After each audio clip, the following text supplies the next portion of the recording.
नमस्कार, स्वागत आहे तुमचे आईच्या स्वयंपाकघरात. मंडळी, उन्हाळा हळूहळू जाणवायला लागला की थंडगार पदार्थ खायची खूप इच्छा होते. आईस्क्रीम, फ्रूट सॅलेड किंवा थंडगार दहीवडा खावासा वाटतो. अहो, मग हॉटेलमध्ये जायची काहीच गरज नाही.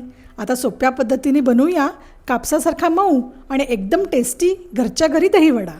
चला तर मग पाहूया कसा करायचा हा टेस्टी दहीवडा.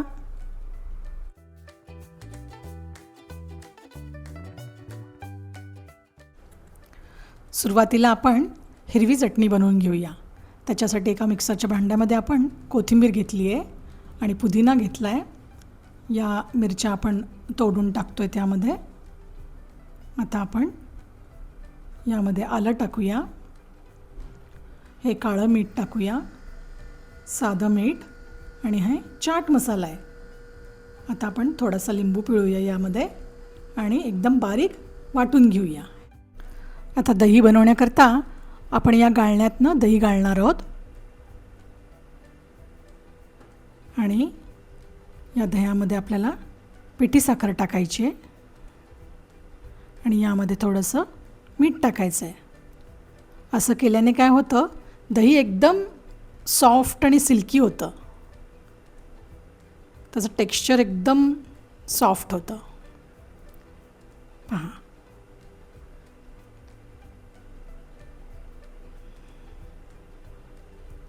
हे व्यवस्थित आपण यातून गाळून घेऊया. एकदम स्मूथ टेक्स्चर मिळणार आहे आपल्याला याच्यामुळे. ही स्टेप खूप महत्त्वाची आहे.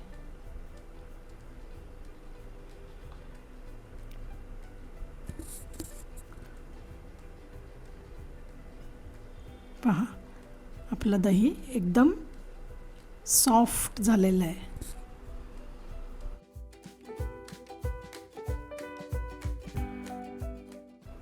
ही उडदाची डाळ 5 तास मी आधी भिजत ठेवली होती. आता ही आपण मिक्सरमधनं काढणार आहोत. मिक्सरमधनं वाटताना यातलं पाणी पूर्ण काढून घ्यायचं आहे आणि एकदम बारीक वाटून घ्यायचं आहे. पाणी जास्त यात टाकायचं नाही, कारण मिश्रण जर पातळ झालं तर आपल्याला वडे सोडता येणार नाहीत. पहा, हे बॅटर आता एका बाउलमध्ये आपण काढून घेऊया. या बॅटरमध्ये आपल्याला थोडंसं मीठ टाकायचं आहे आणि हाताने चांगलं फेटून घ्यायचं आहे. ही स्टेप खूप महत्त्वाची आहे. फेटता फेटता आपलं पीठ एकदम असं हलकं झाल्यासारखं वाटतं आणि मग त्याचा रंगही बदलल्यासारखा दिसतो आपल्याला. तेव्हा समजायचं आपलं पीठ रेडी आहे. नाहीतर दुसरी ट्रिक अशी आहे की छोटासा एक गोळा घ्यायचा आणि पाण्यात सोडून पाहायचा. पाण्यावर जर तरंगला तर समजायचं आपलं मिश्रण तयार आहे. आता आपण पहा, हे तयार आहे. एका बाउलमध्ये आपण पाणी घेतलं आहे, त्यात मीठ आणि हिंग टाकणार आहोत. आता याच पाण्यामध्ये आपल्याला तळलेले वडे सोडायचे आहेत. वडे तळताना मंद आचेवरती आपल्याला तळून घ्यायचं आहे. पहा, एक वडा मी यात सोडलेला आहे.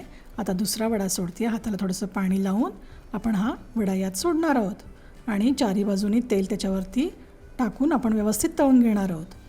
आणि असे गुलाबीसरच आपल्याला तळायचे आहेत. जास्त आपल्याला लालसर करायचं नाहीत. मंद आचेवर व्यवस्थित तळून घेऊन आपण ते नंतर त्या पाण्यात टाकणार आहोत. पहा, असा गुलाबीसर वडा काढून घेतलेला आहे. आत्ता जितके लागत आहेत तेवढेच मी आत्ता वडे तळून घेतलेले आहेत. आता हे गरम गरम असतानाच आपल्याला पाण्यात टाकायचे आहेत आणि या पाण्यात साधारण एक अर्धा तास आपल्याला भिजत ठेवायचं आहे आणि अर्धा तासानंतर आपला ठेला तयार. आता हे थोडेसे असे स्क्वीज करून आपण एका बाउलमध्ये घेणार आहोत. थोडंसं अलगद हाताने आपल्याला पाणी पिळायचं याचं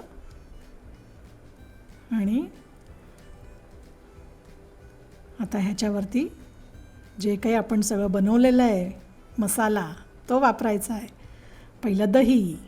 पहा, दही तर इतकं छान दिसतं आहे, एकदम मस्त चमकतं आहे आणि एकदम छान तयार झालेलं आहे. वा. आता यावरती आपल्याला काळं मीठ जे आहे ते टाकायचं आहे. नंतर जिऱ्याची पावडर टाकायची आहे, तिखटाची पावडर टाकायची आहे आणि हे हिरवी चटणी टाकते आहे मी.